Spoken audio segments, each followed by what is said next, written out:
माझ्या राजासाठी लढायचं, माझ्या स्वराज्याकरता लढायचं. त्या वीर योद्ध्याचं नाव होतं शिवा काशीद. नाव्याचं पोरग होतं, नाव होतं शिवा काशीद महाराज. शिवा काशीद दिसायचा महाराजांसारखा, राहायचं महाराजांसारखा, त्याची दाढी महाराजांसारखी, त्याची मिशी महाराजांसारखी.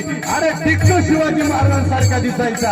आणि ज्यावेळेस त्या पन्हाळगडाला सिद्धी मसूदने लाखांचं सैन्य आणलं, त्या पन्हाळगडाला घेरायला असला, मी शूरवीर कुणाला म्हणायचं हे सांगतो बरं का. ऐका सगळ्यांनी, त्या पन्हाळगडाला त्या सिद्धी जोहरनी अनेक लाखांचं सैन्य आणलं होतं. त्या पन्हाळगडाला घेरा मारला महाराज. छत्रपती शिवराय त्या पन्हाळगडावर होते, आपली सेना मुठभर होती. आता काय करायचं, सिद्धी समोर आपण जाऊ शकत नाही. युक्ती लढवा, युक्ती लढवा, युक्ती लढवा. छत्रपती शिवरायांचं डोकं म्हणजे विलक्षण होतं महाराज. एवढी बुद्धी विलक्षण होती. छत्रपती शिवरायांनी एक युक्ती लढवली.